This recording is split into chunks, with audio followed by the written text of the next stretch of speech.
একটি অন্তর্বর্তীকালীন সরকার কোনোদিন সীমাহীন হতে পারে না। বাংলাদেশের সরকার চালানো সম্ভবত ইংল্যান্ড আমেরিকার সরকার চালানোর চেয়ে অনেক বেশি কঠিন। একটি সরকার এখন আছে দেশে, অন্তর্বর্তীকালীন সরকার। একটি অন্তর্বর্তীকালীন সরকার কোনোদিন সীমাহীন হতে পারে না, এটা কোনো যুক্তিতর্কের প্রয়োজন নেই। তারা একটি বিশেষ দায়িত্ব নিয়ে এসেছে, তাদের উপর একটি বিশেষ দায়িত্ব।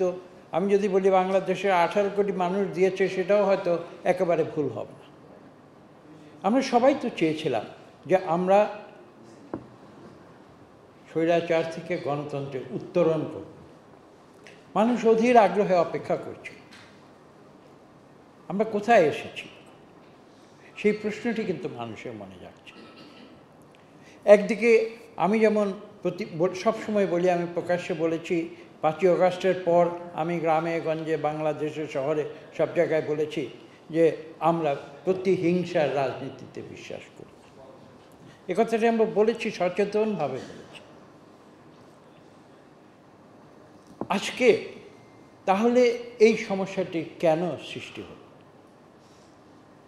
কারণ প্রতিহিংসা তো মানুষকে কোথাও নিয়ে যায় না। আমি একটা ছোট্ট কথা বলি, এটা কেউ পার্টিজান হিসেবে নেবেন না, আমি সাধারণভাবে বলছি, একজন নাগরিক হিসেবে বলছি।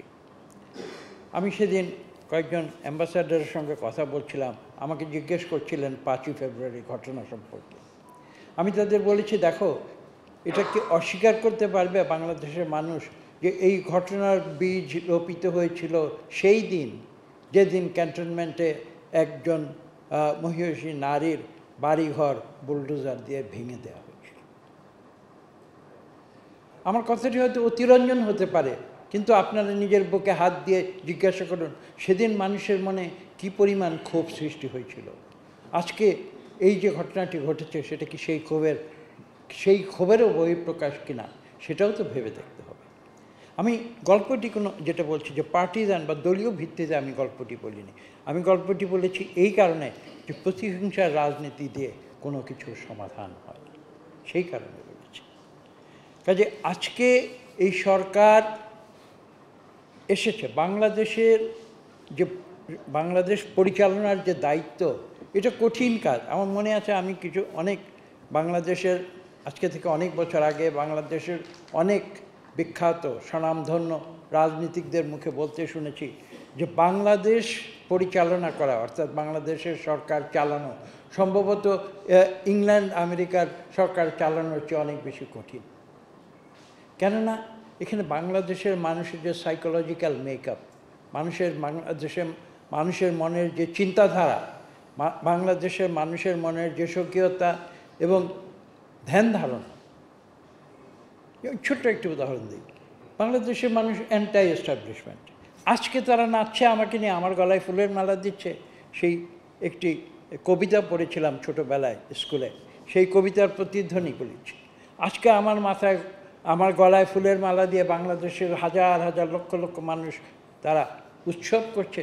আজকে থেকে 7 দিন পরে সেই একই মানুষ কিন্তু, আমি যদি ভুল করি তাহলে কিন্তু আমাকে প্রশ্ন করবে। সেই একই মানুষ যে সত্যটি আওয়ামী লীগ বুঝতে পারেনি, যে সত্যটি ভুল করেছে তারা যদি একটি আলোচনার মাধ্যমে, তখন আমি এটা কিন্তু প্রকাশ্যে বলেছিলাম 7ই জানুয়ারির আগে, এবং সেটা পত্রিকায় হেডিং হয়েছিল যে আওয়ামী লীগ এত ভয় পাচ্ছে কেন নির্বাচনকে।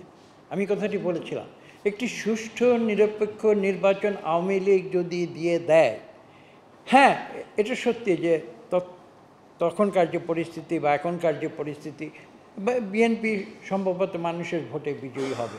আমি এটা বিএনপি করি বা বিএনপির সদস্য হিসেবে বলছি না, আমি তৃণমূলে চলাফেরা করি, মানুষের সঙ্গে কথা বলে যতটুকু বুঝতে পারি। কিন্তু আওয়ামী লীগ কি এই সত্যটি বুঝতে পারে না যে এই অ্যান্টাই এস্টাবলিশমেন্ট বাঙালি 5 বছরের ভিতরে এমন হতে পারে যে পরবর্তীতে আবার যদি একটি সুষ্ঠু নিরপেক্ষ নির্বাচন হয়, এই মানুষেরাই আবার হয়তো অন্য একটি রাজনৈতিক দলকে ভোট দেবে। এই সত্যটি বুঝতে পারেনি বলেই আজকে আওয়ামী লীগের এই পরিণতি হয়েছে। এবং তারই ধারাবাহিকতায় আপনারা দেখেছেন যে 5ই আগস্টের 6 মাস পরে 5ই ফেব্রুয়ারি সারা রাত ধরে পরবর্তী 6 তারিখে কিভাবে এই ঘটনাগুলো